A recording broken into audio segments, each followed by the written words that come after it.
Hello everyone. Good morning. How are you? I hope you all are fine. Myself Binni Solanki, computer teacher. We were doing our lesson number 6, link and frames in HTML. Okay? Lesson number 6 हम कर रहे थे link and frame. In previous lecture we have done about link, how to use link and why we use link. हम link का use क्यों करते हैं and कैसे करते हैं. Okay, and today we gonna start frame. Frames are use to display more than one web page on a single screen. Frames किस लिए यूज़ करते हैं हम? एक से ज़्यादा वेब पेजेस को आपको एक ही स्क्रीन में देखना है.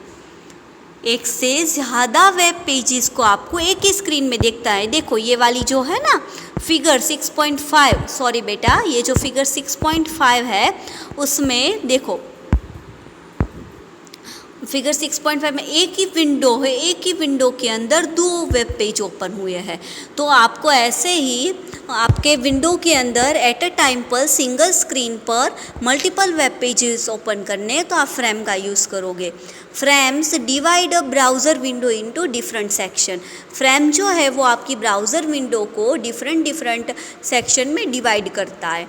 Each section contain different HTML web page और एवरी सेक्शन के अंदर डिफरेंट वेब पेज हो गए.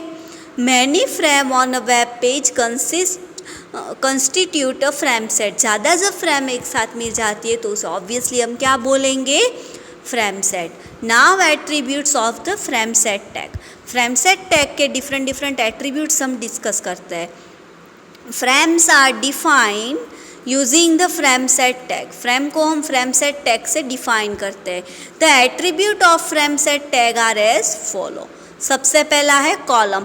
ऑब्वियसली जब हमारे जो विंडो की स्क्रीन है वो वेरियस सेक्शन में डिवाइड होगी तो उसमें रो एंड कॉलम आएंगे. अगर वो ऐसे वो स्टैंडिंग में है तो वो कॉलम होगी, फिर ऐसे स्लाइडिंग में है तो वो होगी हमारी रो. सो सबसे पहले कॉल्स मतलब column. These attribute specify number of column in the frame set. Frame set के अंदर आपको कितनी नंबर ऑफ कॉलम चाहिए वो स्पेसिफाई करेगा. You can also specify the size and width of the column. आप कॉलम की साइज एंड विड्थ भी स्पेसिफाई कर सकते हो. देन है हमारा row. These attribute specify the number of row in the frame set. Frame set के अंदर आपको कितनी नंबर ऑफ रोज चाहिए. You can also specify the size और हाइट. आप साइज एंड हाइट भी स्पेसिफाई कर सकते हो. Then border. These attribute is use to specify the thickness of the border for each frame. Every frame की आपको border है उतनी थिकनेस आपको कितनी रखनी है वो भी आप स्पेसिफाई कर सकते हो. When the value assign to this attribute is 0. जब आपने एट्रीब्यूट के अंदर 0 असाइन किया हुआ है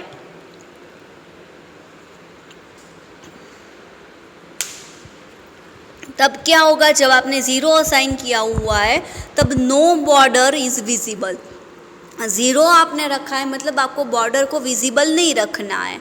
the value is a specific as a number. आपको specified as a number. Value जो है वो आप नंबर में स्पेसिफाई करोगे.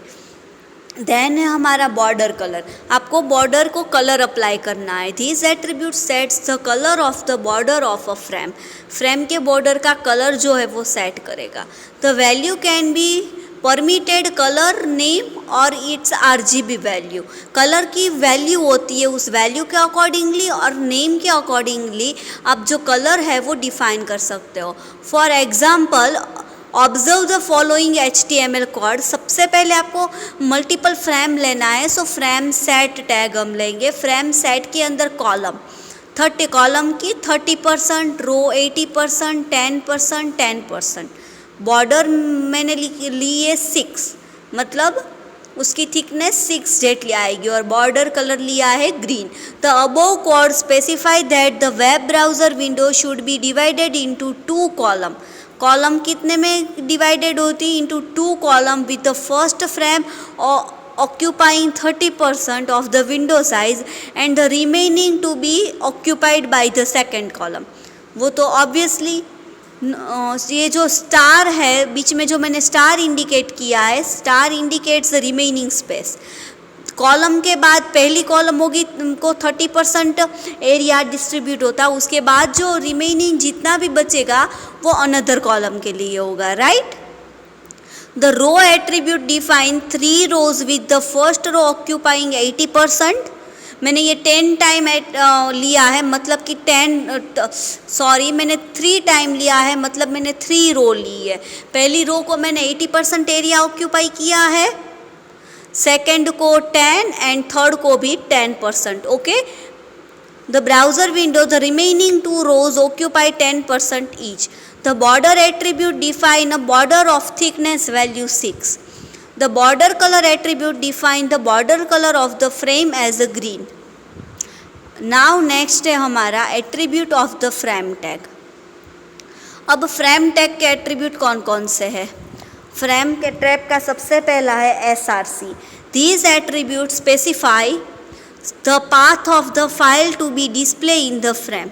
फ्रेम के अंदर जो भी आपको डिस्प्ले करना है उसका पाथ. उसके बाद होगा frame border. These attributes take the value of 0 or 1. A value of 0 implies that no border is to be shown, and a value of 1 means to show the border. जब 0 है मतलब border ही show नहीं करनी है, and 1 मतलब आपको border show करनी है. These attribute can also be used with the frame set tag. In the following code, the frame set tag defines how to divide a window into frame. अब window को frame में कैसे divide करोगे? Okay. Here the frame set tag is dividing the window into a vertical frame using the calls attribute. When the window is to be divided horizontally, then row attribute is used. जब आपको frame को vertically divide करवाना है तब आप calls का use करोगे, और हॉरिजॉन्टली आपको डिवाइड करवाना है तब आप रोज का यूज़ करोगे. Rows attribute is used with the frame set. Rows and column both attribute are with use with frame set. Okay, got it बेटा. यहाँ पर आपको एक एग्जाम्पल दिया गया है. फर्स्टली HTML टैग ओपन किया है, HTML, उसके बाद हेड के अंदर मैंने टाइटल डिसाइड किया है फ्रेम्स रो, ऐसा मैंने टाइटल दिया है. ओके. अब हेड पूरा फ्रेम सेट में ओपन कर रही हूँ. फ्रेम सेट में मैंने रो ली है, 3 रो ले रही है. आप देख सकते हो पहली रो है उसमें लिखा है ABC पब्लिक स्कूल. दूसरी जो रो है उसमें लिखा है एक्टिविटीज़ इन द स्कूल, मतलब उसके अंदर डिफरेंट एक्टिविटी जो है वो मेंशन की है. एंड जो लास्ट रो है उसके अंदर जस्ट एक इमेज सा है. ओके. सो 3 रो लिए, तो सबसे पहले फ्रेम सेट के अंदर रोज़ 3 लिए, मतलब 3 की पहली जो रो है उसको मैंने कितना एरिया ऑक्यूपाई किया है? 13%.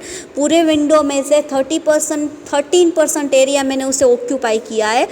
सो फर्स्टली मैंने मेंशन किया है 13%, दैन कोमा करके 60% एरिया मैंने ऑक्यूपाई किया है, एंड दैन कोमा करके 27%. और उसके बाद मैंने फ्रेम के अंदर मुझे जो पेज ओपन करना है वो पेज का कोड मीन्स URL पाथ, मतलब कि एड्रेस लिखा है. एड्रेस को हम SRC में लिखेंगे. फ्रेम, उसके अंदर SRC, और जहाँ पर मेरा वो पड़ा है वो HTML का पेज, उसका एड्रेस. ऐसे तीनों के एड्रेस डाले वेब पेज के. देन फ्रेम सेट को क्लोज किया, HTML को क्लोज किया. Got it student? Everyone understood about frame? Frame जो है वो इम्पॉर्टेंट है.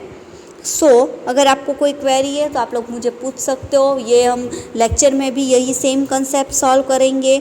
सेम कंसेप्ट के बारे में मैं एक्सप्लेन करूँगी आपको. और होमवर्क के लिए जो रिमेनिंग एक्सरसाइज है इस लेसन की वो मैं आप लोगों को सेंड कर रही हूँ. रिमेनिंग जो एक्सरसाइज है वो आपको अपनी फेयर बुक में डन करना है. ओके बेटा, bye bye, have a nice day.